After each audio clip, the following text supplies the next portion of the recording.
Bismillahirrahmanirrahim. Assalamualaikum warahmatullahi wabarakatuh.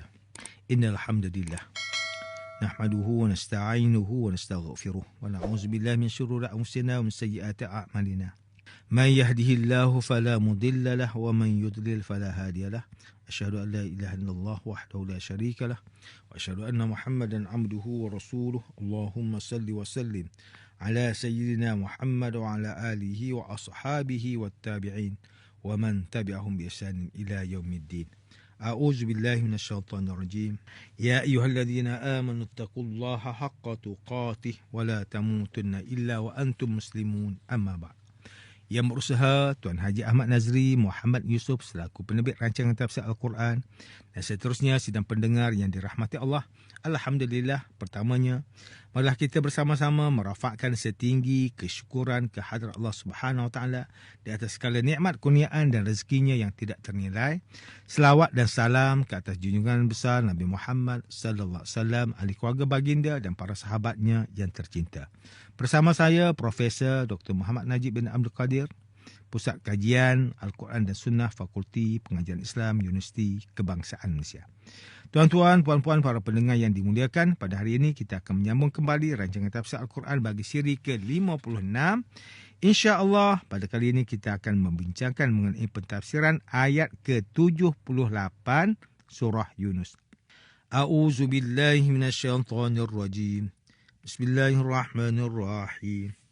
Qalu ajitana litalfitana amma wajadna alaihi aba'ana wa takuna lakumal kibriya'u fil ardi wa ma nahnu lakuma bimu'minin. Mereka pula berkata, adakah engkau datang, wahai Musa, untuk memesongkan kami dari penyembahan berhala yang kami dapati datuk nenek kami melakukannya, dan untuk membolehkan kamu berdua membolok kekuasaan di bumi Mesir. Dan ketahuilah sebenarnya kami tidak akan beriman kepada kamu berdua.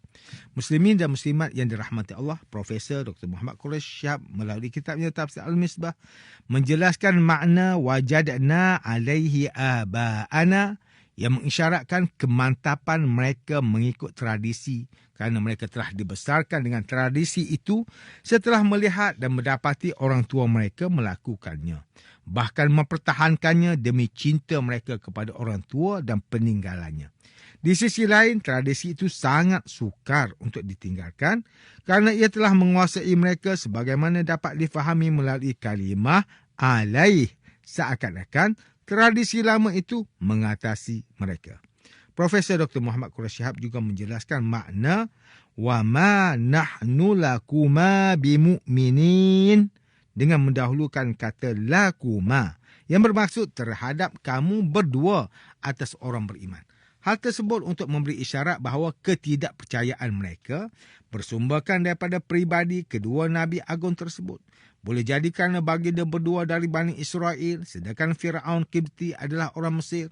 Apatah lagi Fir'aun menuduh keduanya ingin merebut kekuasaannya.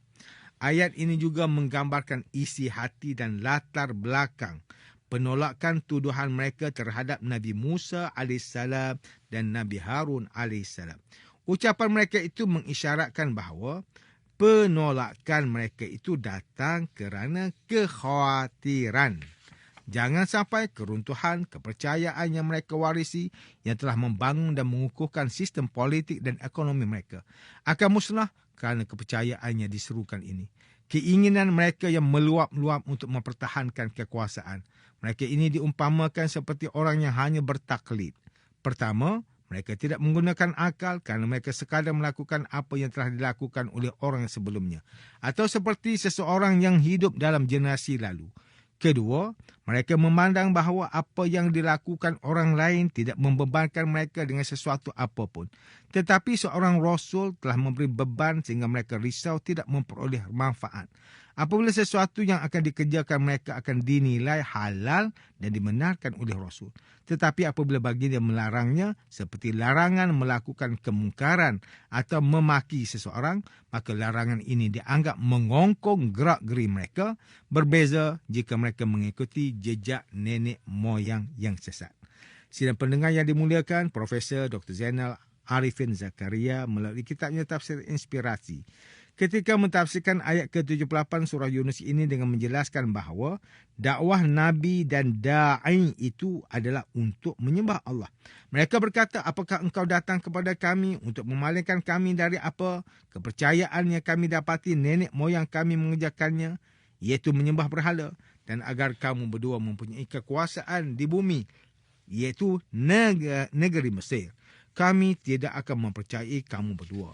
Mereka menghubungkan segala maksud jahat itu kepada para nabi, seperti para nabi ini bercita-cita dan hauskan kekuasaan, sedangkan para nabi itu diutuskan dengan sengaja untuk membenterasnya.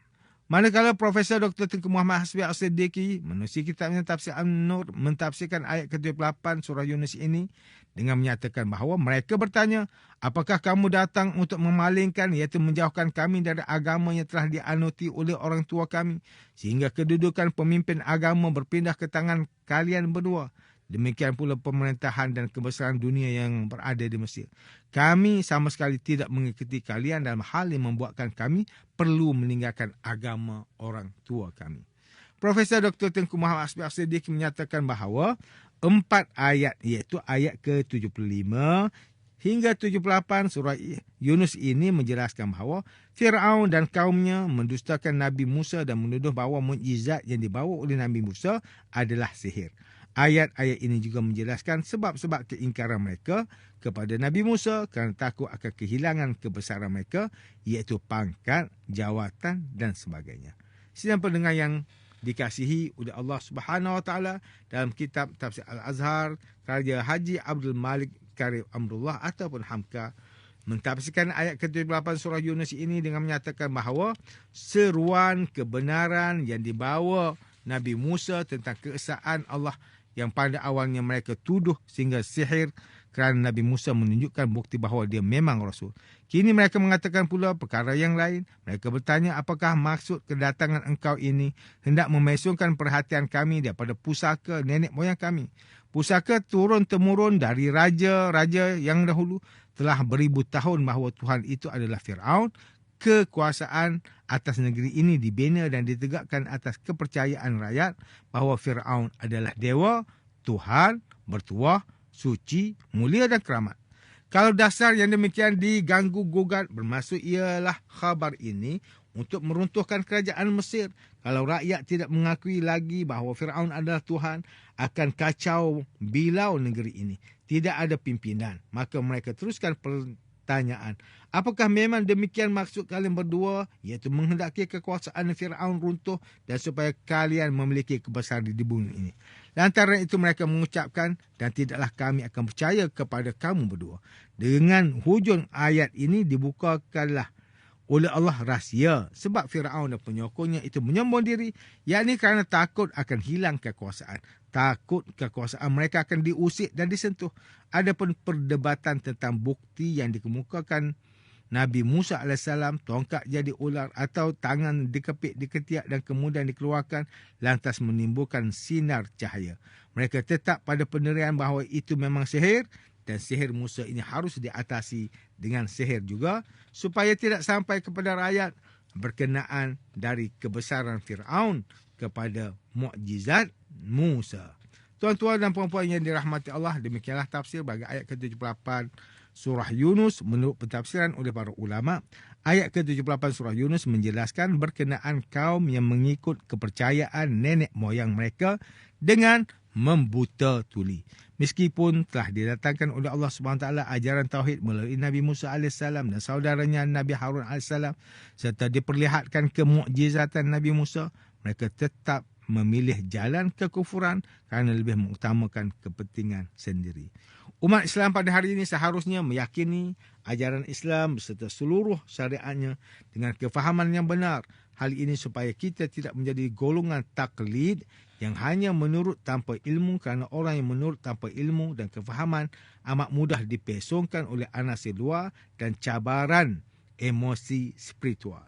Di dalam mukaddimah kitab Sahih Muslim, Imam Muslim meriwayatkan daripada Muhammad Ibn Sirin bahawa dia berkata, Inna hazal ilma dinun, fanzuru amman ta'khudhu dinakum. Sesungguhnya ilmu ini adalah agama, maka kamu lihatkan daripada siapakah kamu mengambil agama kamu. Oleh itu kita perlu menjaga susur galur, mendapatkan ilmu yang sahih, mengikut disiplin ilmu yang benar. Selain itu, amal ibadah yang dilaksanakan dengan penuh khusyuk dan tawaduk akan membentuk kekuatan jiwa. Kekuatan jiwa pula akan menjadi pertahanan paling kukuh ketika berhadapan dengan kepercayaan karuk-maruk yang timbul di akhir zaman. Kaum Nabi Musa telah menjadi golongan taklid terhadap ajaran nenek moyang mereka sehingga menolak kebenaran wahyu Tuhan dan jalan kebaikan sehingga memudaratkan diri mereka sendiri di akhirat. Sidang pendengar yang dirahmati Allah, antara pengajaran yang boleh kita ambil daripada tafsir ayat ke-78 surah Yunus ini ialah: pertama, umat Islam seharusnya menjadi golongan yang mengikut kebenaran berdasarkan wahyu Islam dan tidak terpengaruh dengan pemikiran yang bertentangan dengan penghayatan agama. Umat Islam mestilah berusaha mempelajari ilmu-ilmu berkaitan kefahaman agama supaya dapat menambah keyakinan terhadap keindahan agama Islam. Ketiganya, kita mestilah berusaha menjadi Muslim yang lebih baik dengan menambah kualiti ilmu supaya amal ibadah dapat dilaksanakan dengan penghayatan yang lebih sempurna. Tuan-tuan, puan-puan, para pendengar yang dimuliakan, sekian sahaja rancangan tafsir Al-Quran pada hari ini. Semoga kita semua mendapat manfaat daripada perbincangan ilmu ini, insya-Allah. Mudah-mudahan kita akan bertemu lagi pada siri rancangan tafsir Al-Quran yang akan datang. Wabillahi taufiq wal hidayah. Wassalamualaikum warahmatullahi wabarakatuh.